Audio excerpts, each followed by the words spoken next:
जय श्रीराम मित्रांनो, शेतकरी राजा युट्यूब चॅनलमध्ये आपले स्वागत आहे. मी लक्ष्मीकांत थावरे आज तुम्हाला नमो शेतकरीच्या 8व्या हप्त्याबद्दल काही माहिती देणार आहे.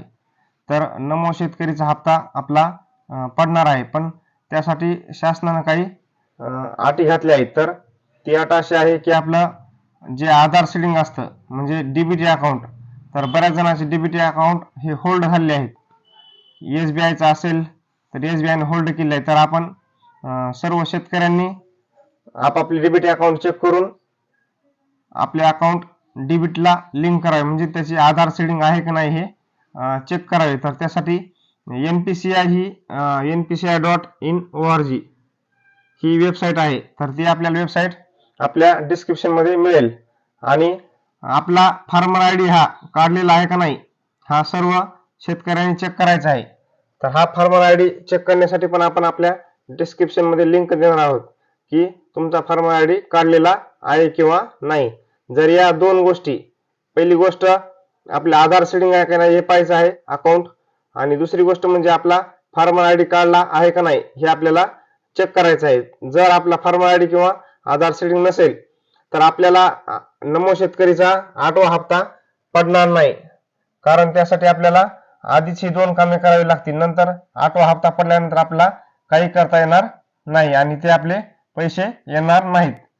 आणि दुसरा एक शासनाने नियम काढला आहे की एकाच कुटुंबाला नमो शेतकरीचा 8व्या हप्त्याचा लाभ मिळणार आहे. 8व्या हप्त्याचा म्हणण्यापेक्षा इथून पुढे जो काही पीएम किसानचा हप्ता पडणार आहे त्या हप्त्याचा लाभ फक्त एकाच कुटुंबाला मिळणार आहे. म्हणजे राशन मध्ये एकाच व्यक्तीचे नाव असले पाहिजे. जर मॅरिड दोन व्यक्ती असतील आणि दोन्हीचे पण नाव पीएम किसानला असतील तर आपले राशन कार्ड सर्वांनी वेगळे करून घ्यायचे आहेत.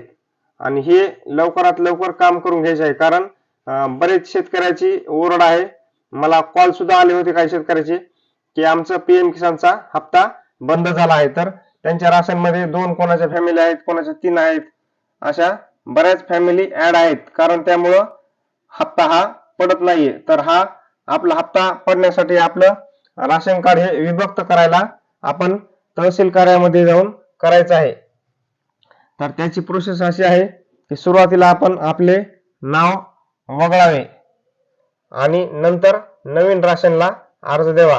कारण आपण जर डायरेक्ट अर्ज दिला तर आपले नाव कमी झालेले नसताना आपण अर्ज देतो, त्यामुळे राशन हे ऑनलाईन मध्ये रिजेक्ट होतं आणि ते ऑफिसर पाहत नाहीत की पहिले यांचं नाव वगळण्यात आलं आहे किंवा नाही.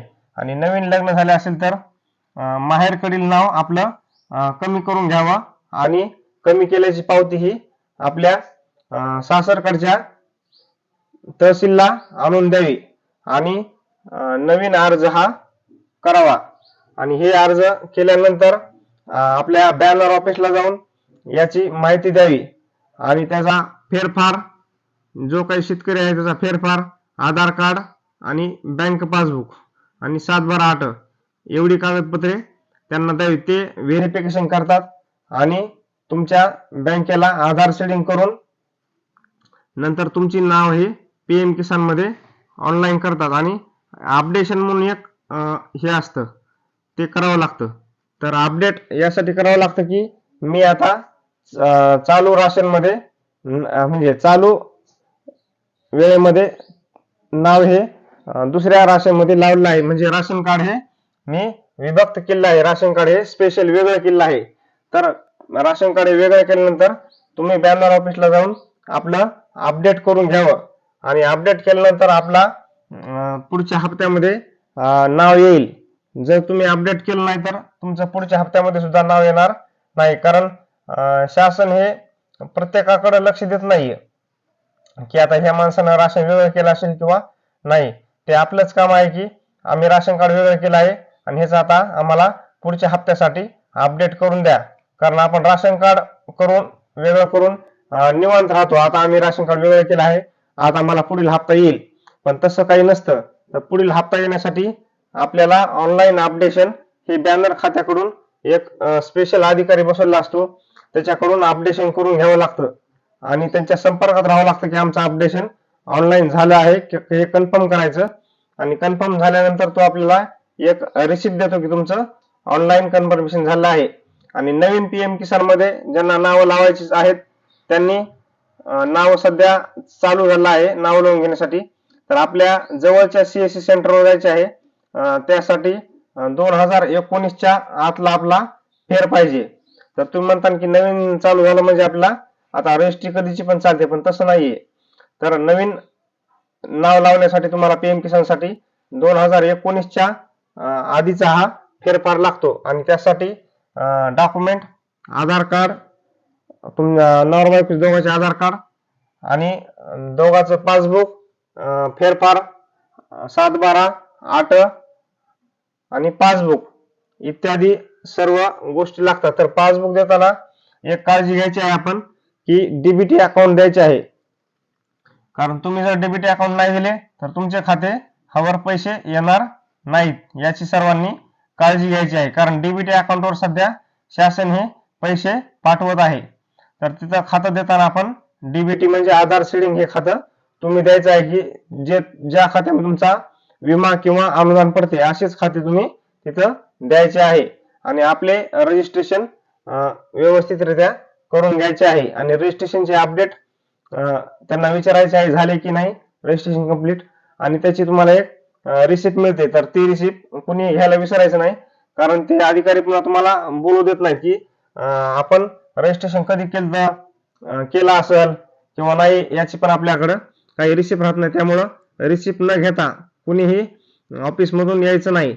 आणि रिसिप्ट घेतल्यानंतर आपल्याला ऑनलाईन चेक करता येतं की आपलं नाव हे पीएम किसानच्या वेबसाईटला ऍड झाले किंवा नाही, किंवा पण त्याची यादी पण असते.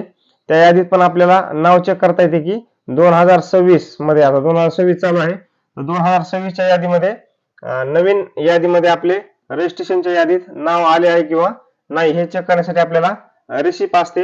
आणि त्या रिसिप्टवर एक एक्नॉलेजमेंट नंबर असतो.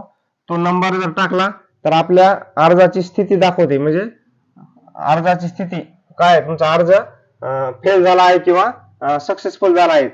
तर हे पाहण्यासाठी तुम्हाला अर्ज क्रमांक हा लागत असतो. आणि अर्ज क्रमांक आपल्याला दिल्यानंतर सीएससी सेंटरवर सुद्धा आपल्याला पाहता येते की आपलं रजिस्ट्रेशन सक्सेसफुल झालं आहे की फेल झालं आहे. तर त्यासाठी तुम्ही रिसिप्ट ही खूप महत्वाची असते. तर हे काम करण्यासाठी तुम्हाला जवळच्या सीएससी सेंटरवर जाऊन आपले काम हे पूर्ण करायचे आहे. तर हे काम पूर्ण करण्यासाठी आपण लवकरात लवकर करावे, कारण याला केंद्र शासनाचा अप्रूव्हल यायला बराच अवधी लागतो.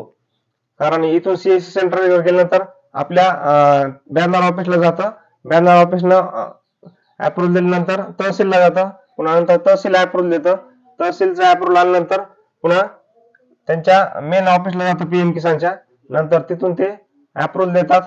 आणि नंतर ही प्रक्रिया पूर्णपणे सक्सेसफुल झाल्यानंतर तुम्हाला एक्नॉलेजमेंट नंबर टाकून हे स्टेटस तुमचं चेक करता येतं. कारण त्यामध्ये काहीही कागदपत्राची त्रुटी येऊ शकते. अशी त्रुटी आल्यानंतर तुम्हाला हे जवळपास लवकरात लवकर बघता येते. आपल्या जवळच्या सीएस सेंटर जाऊन त्रुटी ही पूर्ण करून घेता येते. जर तुमचा फेरफार किंवा अर्धवट अपलोड झाला असेल किंवा त्यांना दिसत नसेल तर तशी त्रुटी येते आणि नंतर ती आपण त्रुटी दुरुस्त करू शकतो. पण त्यासाठी आपल्याला हा एक्नॉलेजमेंट नंबर रिसिप्ट नंबर खूप महत्वाचा असतो. हा रिसिप्ट नंबर घेऊन तुम्ही हे प्रोसेस पूर्ण करायची आहे.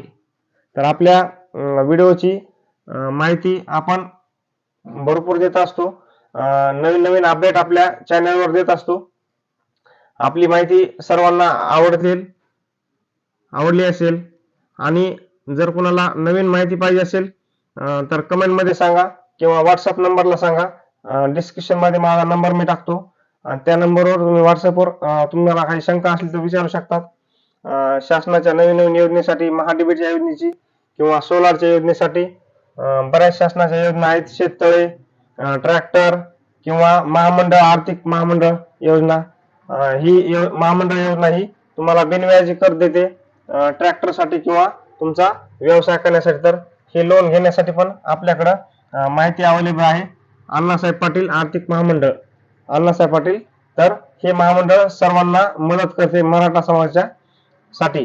तर याबद्दल पण आपल्याकडे भरपूर माहिती आहे. कुणाला जर माहिती पाहिजे असेल तर तसे कमेंट मध्ये सांगा किंवा व्हॉट्सअपवर तुम्ही मेसेज करू शकता. तर आपल्या चॅनलची माहिती आवडली असेल तर सबस्क्राईब करा आणि नवीन नवीन माहितीसाठी आपल्या चॅनलला जरूर भेट द्या. आणि जर आपल्याला एखाद्या नवीन गोष्टी जरी माहिती पाहिजे असेल तर तुम्ही कमेंटमध्ये सांगू शकता किंवा कॉलवर बोलू शकता किंवा व्हॉट्सअपवर मेसेज करू शकता. तर अशीच माहिती नवीन नवीन घेण्यासाठी आपल्या चॅनलला सबस्क्राईब करा, लाईक करा, कमेंट करा आणि बेल आयकॉनला क्लिक करा. धन्यवाद.